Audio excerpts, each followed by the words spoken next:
Hello કેમ છો dear students, પેન્ટેડ એપ્લિકેશન ડાઉનલોડ નથી કરી તો હમણાં જ કરી લો, કારણ કે તમને દરેક વિષયના સ્વાધ્યાયનું સોલ્યુશન્સ બિલકુલ ફ્રી અહીંયા મળી જશે.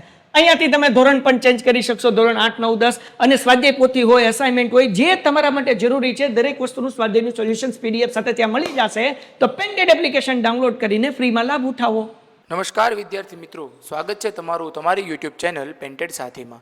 મિત્રો, આજે આપણે ધોરણ 10ના ચેપ્ટર 15 આર્થિક વિકાસના સ્વાધ્યાયના પ્રશ્નો અને તેના જવાબ જોઈશું. નીચે આપેલા વિકલ્પોમાંથી સાચો વિકલ્પ પસંદ કરી ઉત્તર લખો. 1. આર્થિક રીતે ભારત કેવો દેશ છે? જવાબ સી, વિકાસશીલ. 2. વિશ્વ બેંકના 2004ના અહેવાલ મુજબ માથાદીઠ આવક કેટલા ડોલરથી ઓછી હોય તો તે વિકાસશીલ દેશ કહેવાય? જવાબ છે સી, $735. 3. કઈ પદ્ધતિને મુક્ત અર્થતંત્ર કહે છે? જવાબ બી, મિશ્ર અર્થતંત્ર. 4. પશુઓના વ્યવસાયનો સમાવેશ અર્થતંત્રના કયા વિભાગમાં કરવામાં આવે છે? જવાબ બી, પ્રાથમિક. નીચેના પ્રશ્નોના ટૂંકમાં ઉત્તર આપો. 1. આર્થિક વિકાસ એટલે શું? જવાબ: દેશની રાષ્ટ્રીય આવકમાં સતત વધારો થવાથી માથાદીઠ આવકમાં વધારો થાય અને લોકોના જીવન ધોરણમાં સુધારો થાય તેને આર્થિક વિકાસ કહે છે.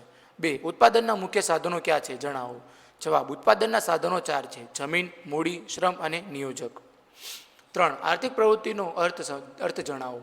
જવાબ: આવક મેળવવાના કે ખર્ચ કરવાના આશયથી કરવામાં આવતી પ્રવૃત્તિને આર્થિક પ્રવૃત્તિ કહે છે, દાખલા તરીકે ખેડૂત, કારીગર વગેરે. 4. ભારતે કઈ આર્થિક પદ્ધતિ અપનાવી છે? ભારતે મિશ્ર અર્થતંત્રવાળી આર્થિક પદ્ધતિ અપનાવી છે. 5. સાધનોનો વૈકલ્પિક ઉપયોગ એટલે શું?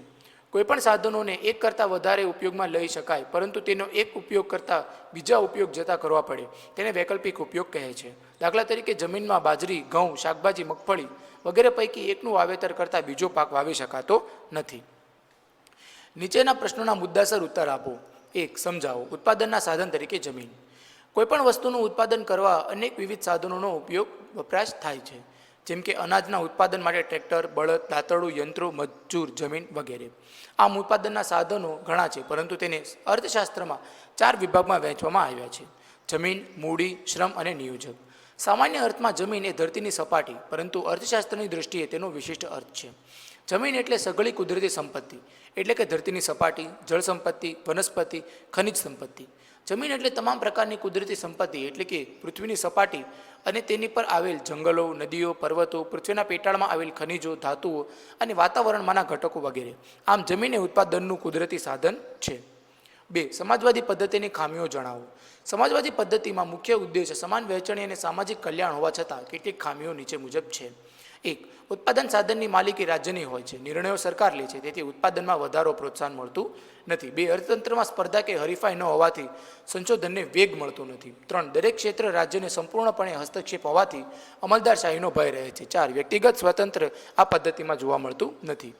3. આર્થિક વૃદ્ધિ અને આર્થિક વિકાસ બે શબ્દ સમાન લાગે, પરંતુ તેમાં તફાવત જોવા મળે છે. આર્થિક વૃદ્ધિ વિકાસની પ્રક્રિયા. આર્થિક વૃદ્ધિ એ આર્થિક વિકાસ પછીની અવસ્થા છે. અર્થતંત્રમાં પરિવર્તન. દેશમાં વસ્તી વધતા કે બચતોમાં વધારો થતાં ઉત્પાદન વધે તે આર્થિક વૃદ્ધિ છે. વિકસિત અને વિકાસશીલ દેશ. વિકસિત દેશોની રાષ્ટ્રીય આવકમાં થતો વધારો આર્થિક વૃદ્ધિ છે. આર્થિક વૃદ્ધિ એ અંતિમ તબક્કો છે. આર્થિક વિકાસ. આર્થિક વિકાસ એ પરિણામ છે. અર્થતંત્રમાં થતા નવા સંશોધનોથી ઉત્પાદનમાં અનેક ગણો વધારો થાય છે, તે આર્થિક વિકાસ છે. વિકાસશીલ દેશની રાષ્ટ્રીય આવકમાં થતો વધારો આપે વિકાસ છે. આર્થિક વિકાસ એ પ્રથમ તબક્કો છે. 4. પ્રાથમિક ક્ષેત્ર વિશે નોંધ લખો. અર્થતંત્રમાં થતી અનેક અસંખ્ય આર્થિક પ્રવૃત્તિઓ કે વિવિધ વ્યવસાયોને મુખ્ય 3 વિભાગમાં વહેંચેલ છે: પ્રાથમિક ક્ષેત્ર, માધ્યમિક ક્ષેત્ર, સેવા ક્ષેત્ર. પ્રાથમિક ક્ષેત્ર. ખેતી તેમજ ખેતી સાથે સંકળાયેલ પ્રવૃત્તિઓનો સમાવેશ પ્રાથમિક ક્ષેત્રમાં થાય છે, જેવી કે પશુપાલન, પશુસંવર્ધન, મત્સ્ય ઉદ્યોગ, મરઘા બતકા ઉછેર, જંગલો, કાચી ધાતુઓનું ખોદકામ વગેરે. વિકાસશીલ દેશમાં આ પ્રાથમિક ક્ષેત્રનું પ્રભુત્વ વધારે છે. રોજગારી 2001-2માં 60%, જ્યારે રાષ્ટ્રીય આવકમાં 26% પ્રમાણ હતું. જેમ જેમ દેશનો આર્થિક વિકાસ થાય છે તેમ તેમ પ્રાથમિક ક્ષેત્રનું મહત્વ ઘટતું જાય છે, જ્યારે ઉદ્યોગ અને સેવા ક્ષેત્રનો વ્યાપ વધતો જાય છે. તફાવત સ્પષ્ટ કરો. આર્થિક પ્રવૃત્તિ અને બિન આર્થિક પ્રવૃત્તિ. આર્થિક પ્રવૃત્તિ આવક મેળવવાના કે ખર્ચ કરવાના હેતુથી કરવામાં આવતી પ્રવૃત્તિને આર્થિક પ્રવૃત્તિ કહે છે, દાખલા તરીકે ખેડૂત, કારીગર, શિક્ષક વગેરેની પ્રવૃત્તિ. બિન આર્થિક પ્રવૃત્તિ. જે પ્રવૃત્તિનો હેતુ આવક મેળવવાનો કે ખર્ચ કરવાનો ન હોય તે પ્રવૃત્તિને બિન આર્થિક પ્રવૃત્તિ કહે છે, દાખલા તરીકે માતા પોતાના બાળકને ઉછેરે, ડૉક્ટર ફી લીધા વિના ગરીબ દર્દીની સેવા. હેલો કેમ છો ડિયર સ્ટુડન્ટ્સ, પેન્ટેડ એપ્લિકેશન ડાઉનલોડ નથી કરી તો હમણાં જ કરી લો, કારણ કે તમને દરેક વિષયના સ્વાધ્યાયનું સોલ્યુશન્સ બિલકુલ ફ્રી અહીંયા મળી જશે. અહીંયાથી તમે ધોરણ પણ ચેન્જ કરી શકશો, ધોરણ 8, 9, 10, અને સ્વાધ્યાય પોથી હોય, અસાઇનમેન્ટ હોય, જે તમારા માટે જરૂરી છે દરેક વસ્તુનું સ્વાધ્યાયનું સોલ્યુશન્સ PDF સાથે ત્યાં મળી જશે. તો પેન્ટેડ એપ્લિકેશન ડાઉનલોડ કરીને ફ્રીમાં લાભ ઉઠાવો. નીચેના પ્રશ્નોના સવિસ્તાર ઉત્તર આપો. 1. વિકાસશીલ અર્થતંત્રમાં કોઈ પણ 5 લક્ષણો ચર્ચો. વિશ્વના દેશોને માથાદીઠ આવકને આધારે વિકસિત અર્થતંત્ર અને વિકાસશીલ અર્થતંત્રમાં વિભાજિત કરવામાં આવે છે. વિશ્વ બેંકના 2004ના વિશ્વ વિકાસ અહેવાલ પ્રમાણે જે દેશોની માથાદીઠ આવક $735 ઓછી હોય તેને વિકાસશીલ દેશ કહેવાય. ઉપરોક્ત વ્યાખ્યાને આધારે તેના મુખ્ય લક્ષણો નીચે મુજબ છે. નીચે માથાદીઠ આવક, વસ્તી વૃદ્ધિ, કૃષિ ક્ષેત્રનું મહત્વ, આવકની વહેંચણીની અસમાનતા, બેરોજગારી, ગરીબી, દ્વિમુખી અર્થતંત્ર, પાયાની અપર્યાપ્ત સેવાઓ, આંતરરાષ્ટ્રીય સ્વરૂપ, આ 5 લક્ષણોની સવિસ્તાર ચર્ચા કરીએ. નીચે માથાદીઠ આવક. જે દેશની માથાદીઠ આવક $735 ઓછી છે તેને વિકાસશીલ દેશ કહેવાય. વિકાસશીલ દેશમાં એક તરફ રાષ્ટ્રીય આવક નીચી છે જ્યારે બીજી તરફ વસ્તી વૃદ્ધિનો દર ઊંચો છે. આથી દેશની માથાદીઠ આવક નીચી જોવા મળે છે, જેને કારણે દેશમાં લોકોનું જીવન ધોરણ નીચું રહે છે. કૃષિ ક્ષેત્રનું મહત્વ. વિકાસશીલ દેશમાં મુખ્ય આર્થિક પ્રવૃત્તિ ખેતી છે. દેશની રાષ્ટ્રીય આવકમાં ખેતી ક્ષેત્રનો ફાળો 25%, જ્યારે રોજગારીમાં 60% કરતાં વધુ અને વિદેશ વ્યાપારમાં નિકાસ કમાણીમાં 70%થી 90% જોવા મળે છે. આમ કૃષિ ક્ષેત્રનું મહત્વ આ દેશોમાં વધારે જોવા મળે છે. બેરોજગારી. વિકાસશીલ દેશનું અગત્યનું લક્ષણ બેરોજગારી ગણાય. આ દેશોમાં બેરોજગારીનું પ્રમાણ કુલ શ્રમિકોના 3% કરતાં વધુ હોય છે, જે જુદા જુદા સ્વરૂપે બેરોજગારી જોવા મળે છે, જેમાં લાંબા ગાળાની પણ હોય છે. દાખલા તરીકે ઔદ્યોગિક બેરોજગારી, મોસમી કે ઋતુગત બેરોજગારી, છુપી બેરોજગારી વગેરે. ગરીબી. જે લોકો પોતાની પ્રાથમિક જરૂરિયાતો જેવી કે અનાજ, કપડાં, રહેઠાણ, શિક્ષણ, આરોગ્યને સંતોષી શકતા નથી તેને ગરીબ ગણવામાં આવે છે. ગરીબી એ વિકાસશીલ રાષ્ટ્રનું લક્ષણ છે. આ દેશમાં ગરીબોની પ્રમાણ લગભગ કુલ વસ્તીના 3 ભાગનું ગણાય. પાયાની અપર્યાપ્ત સેવાઓ. શિક્ષણ, વાહન વ્યવહાર, સંદેશા વ્યવહાર, વીજળી, આરોગ્ય, બેન્કિંગ વગેરે જેવી પાયાની જરૂરિયાતો વિકાસ માટે અનિવાર્ય હોય છે. દેશના વિકાસને અવરોધરૂપ બનતી આ જરૂરિયાતો અર્થતંત્રમાં ઓછો વિકાસ દર્શાવે છે. 2. જરૂરિયાતો અમર્યાદિત હોય છે. સમજાવો. માનવીની જરૂરિયાતો અસંખ્ય અને અમર્યાદિત હોય છે. કોઈ એક જરૂરિયાત સંતોષતા બીજી જરૂરિયાત ઉદ્ભવે, તેમજ એક જરૂરિયાતને આધારે બીજી અનેક જરૂરિયાતો ઉદ્ભવે છે. દાખલા તરીકે સાયકલની જરૂરિયાત પૂરી થતાં સ્કૂટરની જરૂરિયાત, તે પૂર્ણ થતાં મોટરની જરૂરિયાત, તેમજ સ્કૂટરની જરૂરિયાત સંતોષતા તે માટે પેટ્રોલની જરૂરિયાત સંતોષવી પડે છે. કેટલીક જરૂરિયાતો વારંવાર સંતોષવી પડે, જેમ કે બપોરે જમ્યા પછી ફરી સાંજે જમવાની જરૂરિયાત ઊભી થાય. કેટલીક જરૂરિયાતો વિજ્ઞાન અને ટેકનોલોજીના વિકાસને કારણે પણ ઉદ્ભવે છે. આમ અનેક કારણોસર જરૂરિયાતો અમર્યાદિત બને તેને સંતોષવા માટે જરૂરિયાતોમાં પસંદગી કરવી જરૂરી છે. બજાર તંત્રની મર્યાદાઓની ચર્ચા કરો. બજાર પદ્ધતિના અનેક લાભ હોવા છતાં તેની કેટલીક ખામીઓ કે મર્યાદા છે, જે નીચે મુજબ છે. બજાર પદ્ધતિમાં કોઈપણ વસ્તુનું ઉત્પાદન નફાને ધ્યાનમાં રાખીને થાય.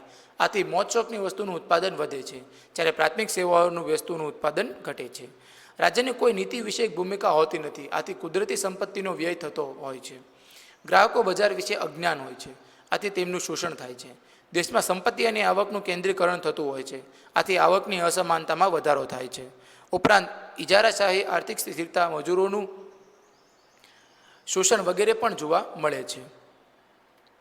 મિશ્ર અર્થતંત્રમાં સાધનોની ફાળવણીની ચર્ચા કરો.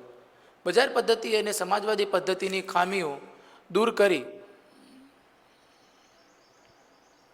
બંનેના સારા તત્વોનો સમાવેશ કરતી મિશ્ર અર્થતંત્ર પદ્ધતિ અસ્તિત્વમાં આવી છે.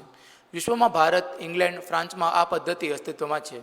મિશ્ર અર્થતંત્ર એવી આર્થિક વ્યવસ્થા છે કે જેમાં ખાનગી અને જાહેર ક્ષેત્રને એવી કામગીરી સોંપવામાં આવે છે જેથી સમાજના બધા જ વર્ગનું આર્થિક હિત વધારી શકાય.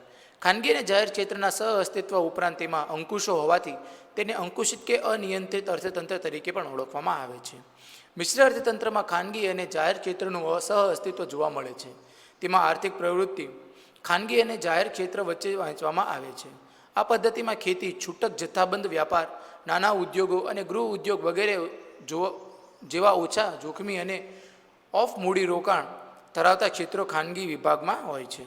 જ્યારે ભારે ઉદ્યોગ, સંરક્ષણ સામગ્રીના ઉત્પાદન માટેના કારખાના, રેલવે, વીજળી, મોટી સિંચાઈ યોજનાઓ વચ્ચે જેવા વધુ જોખમી અને વધુ મૂડી રોકાણ ધરાવતા સામાજિક કલ્યાણ તેમજ રાષ્ટ્રીય સુરક્ષા જેવા મહત્ત્વના તેમજ ચાવીરૂપ ઉત્પાદનના જાહેર ક્ષેત્રો વિભાગીય હોય છે.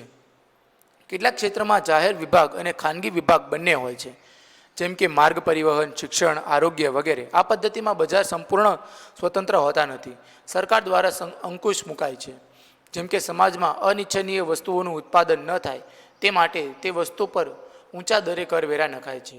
જ્યારે પછાત વિસ્તારોમાં ઉદ્યોગો સ્થપાય તે માટે રાજ્ય દ્વારા સબસિડી, કરવેરામાં રાહત વગેરે જેવા પ્રોત્સાહનો પણ અપાય છે. આમ જાહેર વિભાગ અને ખાનગી વિભાગ બંને એકબીજાના એક હરીફ નહીં પરંતુ પૂરક બની કામ કરે છે. મિત્રો, અહીં આપણો સ્વાધ્યાય પૂર્ણ થાય છે. તમે હજુ સુધી પેન્ટેડ સાથીને સબસ્ક્રાઇબ ન કરી હોય તો સબસ્ક્રાઇબ કરી લેજો. હવે આપણે આવનારા નવા સ્વાધ્યાય અને તેના ઉત્તરો સાથે મળીશું. હેલો, કેમ છો ડિયર સ્ટુડન્ટ્સ? પેન્ટેડ એપ્લિકેશન ડાઉનલોડ નથી કરી તો હમણાં જ કરી લો, કારણ કે તમને દરેક વિષયના સ્વાધ્યાયનું સોલ્યુશન્સ બિલકુલ ફ્રી અહીંયા મળી જશે.